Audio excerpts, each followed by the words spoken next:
Mid-flight, a black pastor was told to remove his cross. Instead of getting angry, he stood up and delivered a message no one could ignore. It was a warm Friday morning in late April when Pastor Elijah Rowe stepped through the sliding glass doors of Raleigh-Durham International Airport, rolling a modest black carry-on behind him. He wasn't in a hurry, never was. At 58 years old, Elijah moved with the calm presence of someone who had learned that peace wasn't found in rushing. His flight to Albuquerque was scheduled with a stop in Kansas City, and Flight 287 would carry him through the first leg.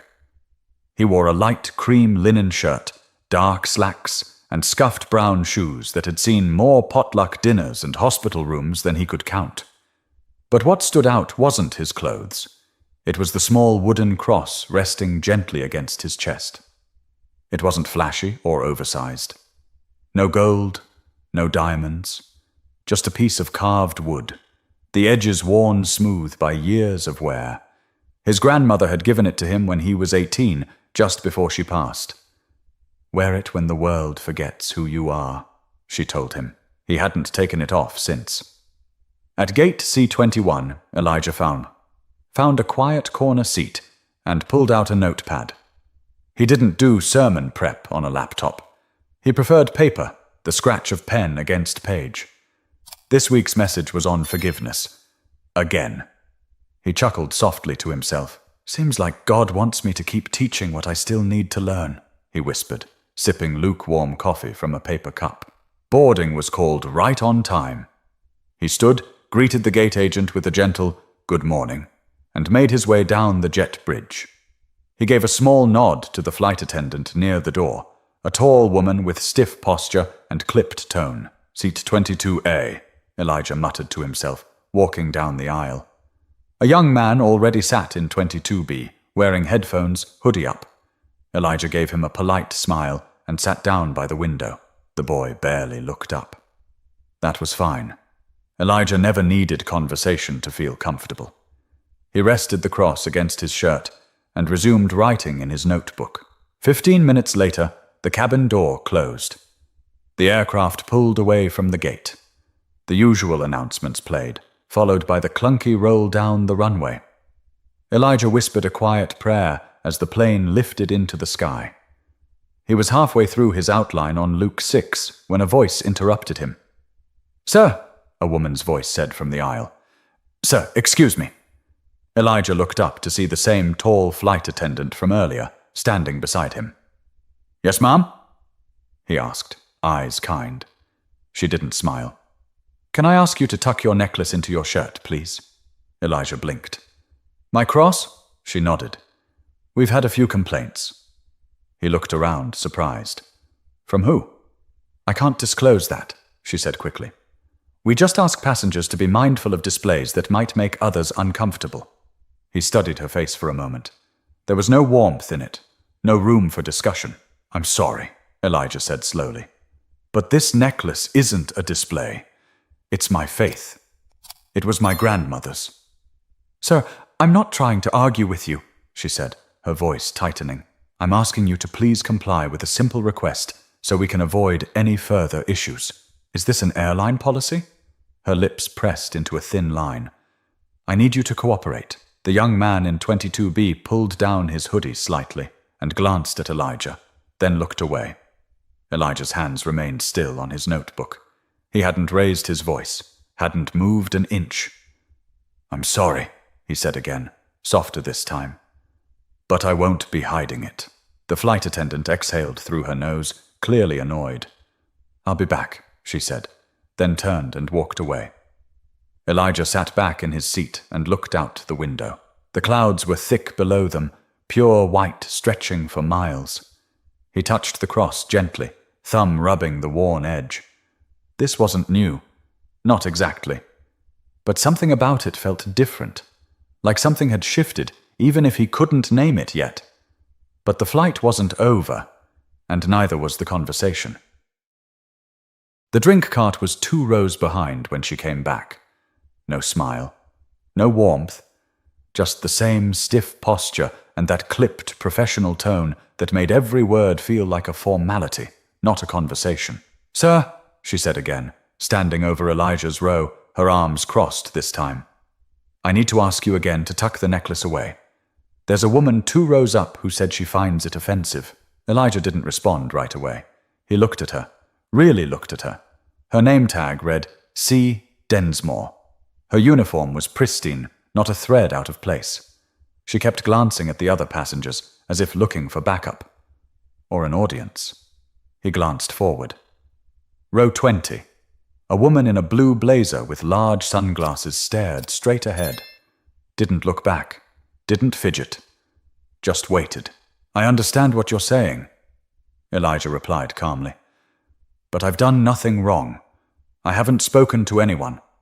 I've just been sitting here quietly." "Why is this necklace a problem?" Claire Densmore's jaw tensed. "This isn't about you being quiet. This is about you being considerate. If someone feels offended by something you're wearing, it's not unreasonable to ask you to adjust it." Elijah's voice stayed steady. "If someone is offended by my faith, I don't believe that gives them the right to silence it." That was when her tone shifted. The mask dropped a little. "You're being difficult," she said, louder this time. "I'm asking you nicely, but you're being combative." Several heads turned. A woman 2 rows back leaned out into the aisle, watching. A man across from Elijah adjusted his seat to get a better view. Elijah's heart rate picked up, but his face didn't change. He looked to the young man in 22B. The kid had pulled out his phone. Not openly, just slightly. Screen tilted up, thumb hovering over the record button. "I'm not trying to start anything," Elijah said, speaking slowly. "But I won't hide my cross. I won't remove it for someone else's comfort. I'm sorry." Claire didn't like that. "Then we may have to escalate this," she said sharply. "You're refusing to follow a directive from a flight crew member. That's a federal offense," someone gasped. "Are you serious?" came a voice from a few rows back. A middle-aged man with a salt and pepper beard leaned into the aisle. "He's literally just sitting there." Claire ignored him. "I'm going to inform the captain," she said, still looking at Elijah.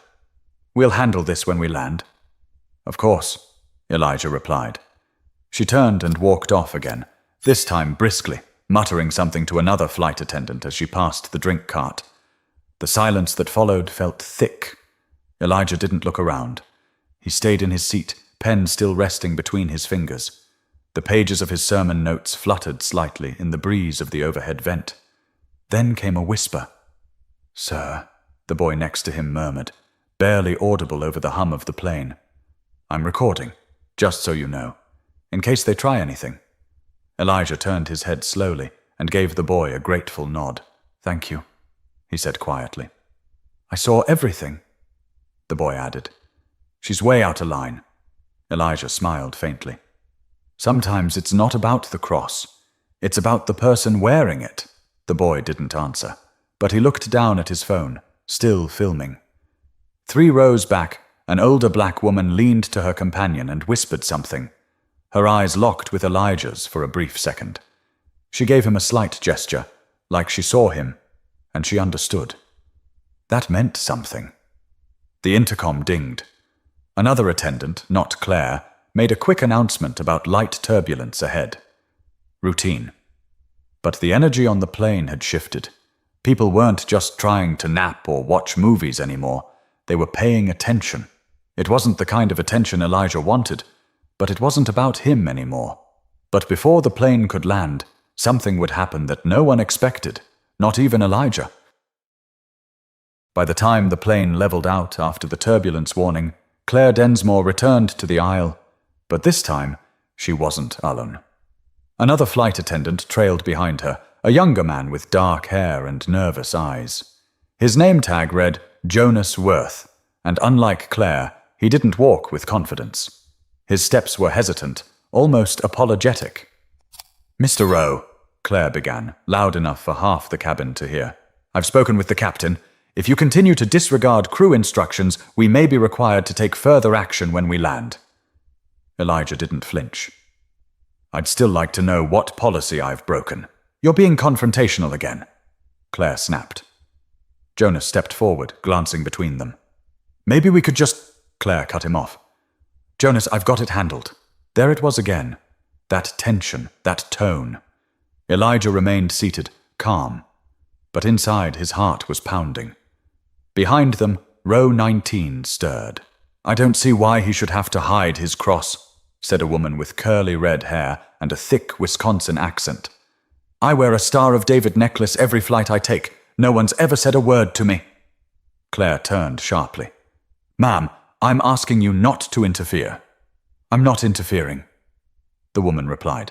I'm just saying, this feels like you're singling him out. That was when something shifted. Visibly. The cabin wasn't just watching now. They were reacting. A man in 18D leaned over. Is this really how this airline treats pastors? Because I'm filming too, and I know how fast things move online. Claire looked startled.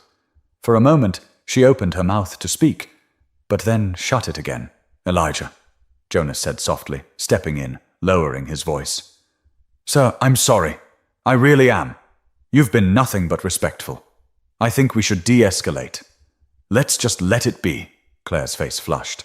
She stared at Jonas like he'd betrayed her. Then, with forced control, she hissed, He's ignoring a direct order. To do what? Elijah asked, still composed. To hide a part of myself that I've worn for 40 years? That doesn't sit right with me, ma'am. Claire's jaw tensed again. I'm done. She spun around and stormed toward the front of the plane, her shoulders rigid with anger. Jonas stayed behind, uncertain. I'm sorry about all this, he said quietly to Elijah. Really? I think she misread the situation. I think she read it just fine, Elijah said gently. She just didn't like what she saw. Jonas looked down, then turned away. The cabin settled, but the air was thick with discomfort. Passengers whispered across the aisle, some openly shaking their heads. Someone coughed to break the silence. The boy in 22B was still filming. Then Elijah did something that no one expected. He stood up. He didn't raise his voice, didn't wave his arms. He just stood in the narrow space beside his seat and turned slightly so the rows around him could hear. I don't usually speak in public places like this, he began, his voice steady but low. But I think it's important to say something. Row after row turned their eyes toward him. I'm a pastor, he continued. I serve a small church in Durham. This cross, he lifted it gently between his fingers, was a gift from my grandmother. She lived through things most of us only read about. She told me to wear this when the world tried to tell me who I wasn't. A pause, silence. I haven't taken it off since her funeral, not because I think it makes me better, but because it reminds me to stay kind, even when I'm not treated kindly. A woman in 24C covered her mouth. Someone in 20F sniffled. I know not everyone believes what I believe.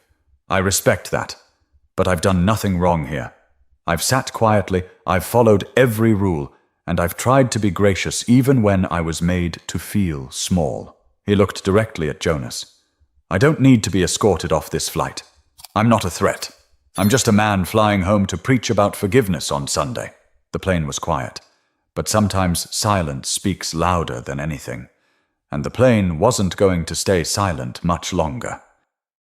Claire hadn't returned since she'd walked off. Whether she was in the galley fuming or on the phone with the captain again, no one knew. But the cabin had changed. It wasn't just one man standing anymore. It was the presence of truth that had settled across 30 rows, in every whispered conversation, every glance passed between strangers. Elijah sat back down without fanfare, returning to his seat like he'd simply read a passage from a book. He didn't ask for applause. He didn't look for approval. He just exhaled. The young man beside him finally stopped recording, but he didn't put the phone away. You sure you're a pastor? He asked quietly, smirking a little. Elijah chuckled. Some Sundays I wonder myself, the kid laughed, then looked down at his screen. That's already getting shared. People need to hear stuff like that. A few minutes passed. Then, from 2 rows ahead, the woman in the blue blazer, the one Claire had said complained, slowly turned around. Her sunglasses were off now. She looked to be in her mid-50s. Tight expression, but something about her had softened. I didn't say anything, she said flatly. Elijah raised his eyebrows. "Ma'am, I never told her I was offended. I didn't complain about your necklace." The air grew still again. Several passengers who'd been listening perked up. "She just asked if I was comfortable," the woman added. "And I said I didn't notice anything. You're saying Claire lied?" Someone muttered behind Elijah. The woman in the blazer didn't respond. She just turned back around, suddenly looking a little less sure of herself. Jonas reappeared from the front of the plane. His shirt was slightly wrinkled now, like he'd been wringing his hands. He stopped by Elijah Rowe and crouched slightly, voice lowered. "The captain's aware," he said. "And just for the record, you're not in any trouble. We're not removing you. There's no write-up." "Nothing," Elijah nodded. "Thank you for letting me know. I wish it had gone differently," Jonas added. "Sometimes people bring their own baggage on board, and it's not in a suitcase." Elijah smiled faintly. "That's true in more places than airplanes." Then Jonas hesitated. "Look, I don't know if this is crossing a line, but would you mind if I came to your church sometime? I used to go when I was younger, but I haven't been in a long while." Elijah's smile deepened. "Anytime. I'll save you a seat." Jonas patted the armrest gently before walking off. As he disappeared back up the aisle, a woman across from Elijah leaned over. "Pastor," she whispered. "Thank you." He looked at her. Older, maybe in her 70s. She wore a long green scarf and held her hands in her lap like they were hiding something fragile. "You didn't have to speak up," she said. "But you did. Sometimes silence can feel heavier than a voice," Elijah answered. She smiled, eyes glossy. "That's exactly it." The boy next to Elijah elbowed him lightly. "You're going to be all over the internet, you know." Elijah looked out the window. "Let's just hope I'm preaching the same on Sunday as I'm living right now." From behind, the curly-haired woman from earlier spoke up. "I think the Lord already gave you your sermon, Pastor," she said. "You just preached it at 35,000 feet." Laughter spread. Low, genuine, needed. People began talking again, not just whispering. There was energy now. Relief. Almost like the cabin had collectively released something it didn't know it was holding. But still, Claire hadn't returned. But when she finally did, she wouldn't come back alone, and she wouldn't expect what she'd find waiting for her. It had been almost 40 minutes since Claire had vanished. People assumed she'd stay gone until landing. But just as the seatbelt sign flicked on again, she reappeared. This time with the captain himself walking behind her. Captain Raymond Stills was in his mid-sixties, grey hair buzzed close, weathered skin from years in cockpits. He didn't look angry. He didn't look rushed. But there was something in his face, an alert stillness, like someone who had seen far worse and didn't want to make a situation worse than it already was. He stopped beside Elijah Rowe and crouched slightly, just as Jonas had. "Sir," he said in a low, calm voice. "My name's Ray. I understand there's been some tension on board. I'd like to hear directly from you what happened." Elijah looked him in the eye.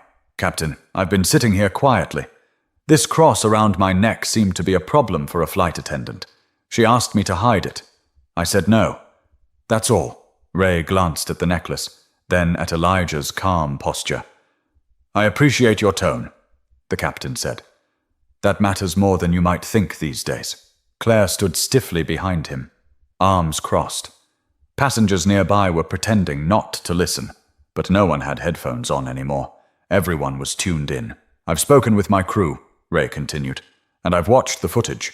Multiple passengers recorded parts of the interaction, including the young man next to you."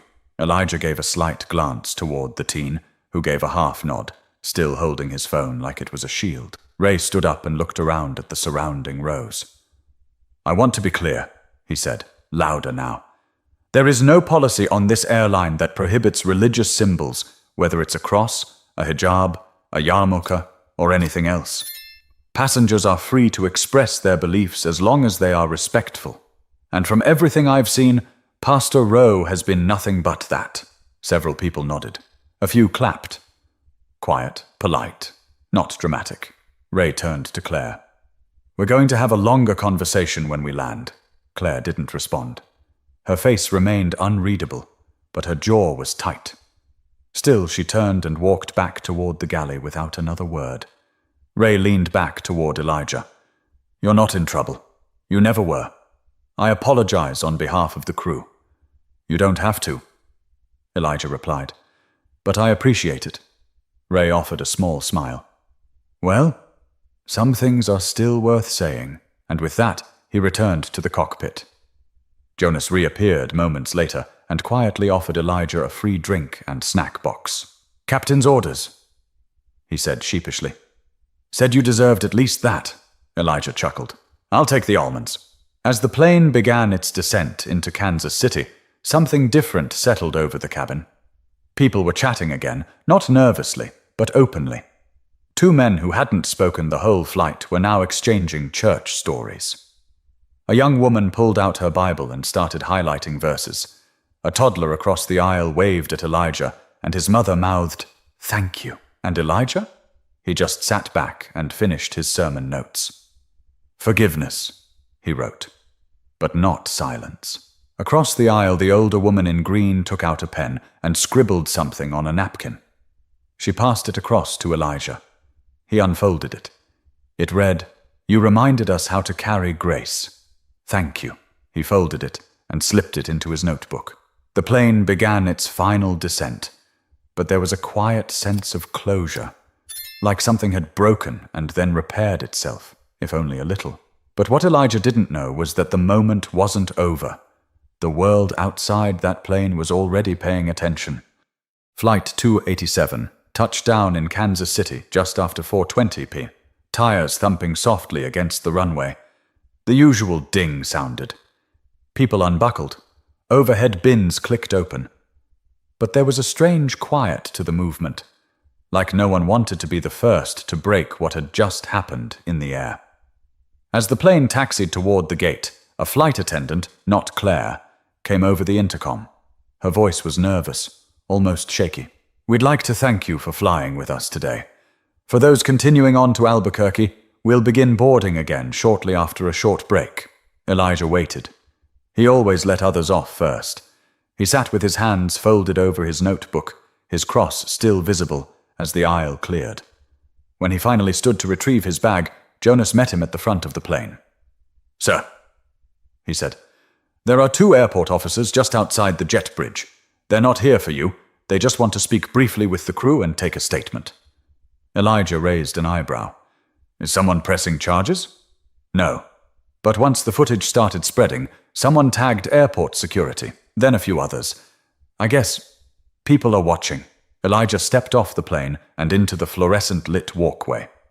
2 officers stood to the side, but neither approached him. They spoke quietly with a woman holding a clipboard, likely a gate supervisor. Jonas gave him a nod and disappeared back onto the aircraft. In the terminal, Elijah found a quiet seat by the window. He took out his phone for the first time in hours.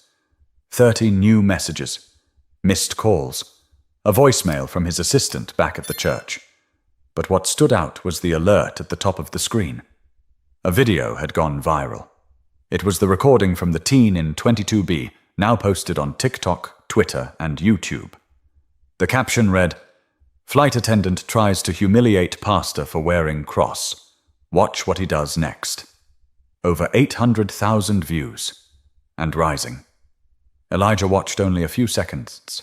The video showed him sitting calmly, Claire towering over him. Her voice, sharp. His reply, quiet and grounded.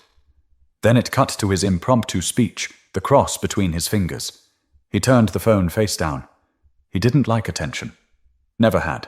He wasn't a man drawn to headlines or clicks, but something deeper stirred in him. Not pride, not fear, just the gravity of being seen.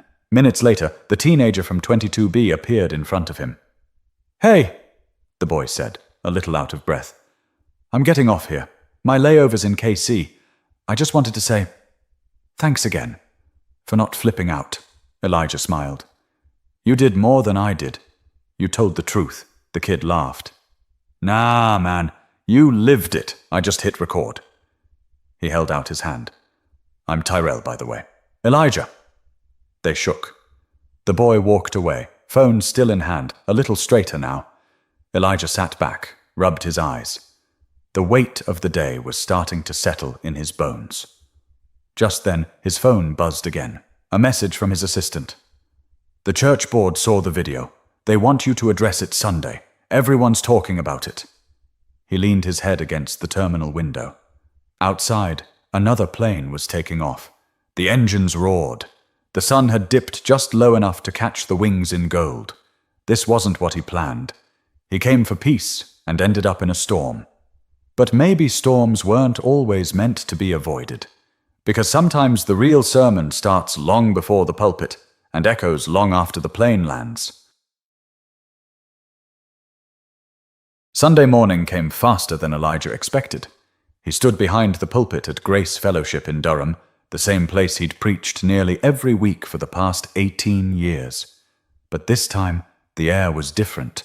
Rows were packed tighter. Faces he didn't recognize filled the pews, some from other churches, some probably not from any at all. Phones were already recording before he even spoke. He didn't open with scripture. Not this time. He stepped forward, placed his notes aside, and looked out at the crowd. "Most of you saw the video," he began. "Some of you shared it.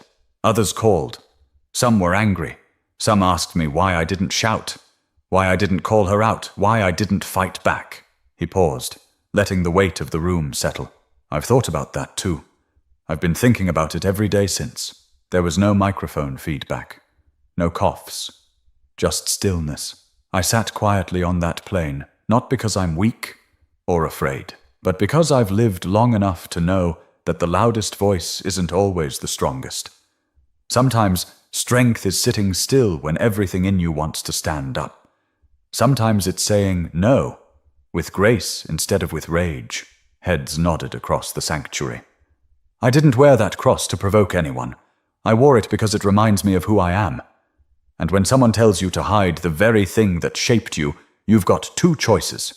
Erase yourself to make others comfortable, or stand still and let the discomfort belong to someone else. He looked out across the front row. Terrell sat there, next to Elijah's assistant.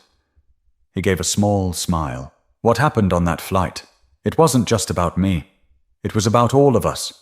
About how often we're told to shrink down, tone it down, hold it in, make it easier for everyone else. But the truth is, your faith, your story, your heritage, it's not a burden. It's not an apology. It's not optional. He reached for the small wooden cross around his neck and held it up gently. My grandmother gave me this not because it was pretty, but because it was permanent. She told me, "They'll try to take your voice. Don't hand them your silence, too." A low murmur ran through the crowd. Grief, pride, recognition. He took a deep breath. "I don't hate the woman from the plane. I'm not angry. But I hope she saw something that day that challenged her. And I hope we all remember, just because the world can't carry your truth doesn't mean you need to hide it." He stepped back. The congregation stood without prompting. It wasn't applause, it wasn't noise, just people rising as one, like they understood something deeper than words. After service, Elijah stepped out into the spring air. People approached, shook his hand, hugged him, handed him cards. Some were crying. One woman simply placed her palm against his shoulder and whispered, "You gave me permission to stop hiding." By that evening, the video had passed 3.2 million views. News outlets were reaching out. Interviews were requested. Editorials were written. But Elijah kept his focus local. His inbox stayed full, but his hands stayed busy, visiting a family in the hospital, organizing food for the shelter, and finishing the next week's sermon. The cross never left his neck. And for every story that came in, about someone standing up, speaking out, or simply choosing not to shrink, he'd whisper a quiet prayer. Not for praise, but for courage. The kind that doesn't roar, just the kind that stays. Because real change doesn't always start with a protest or a headline, it starts with one person refusing to disappear. And if this story moved you, don't just scroll past it. Share it, speak about it, and remember to stand firm in who you are, even when it's easier not to.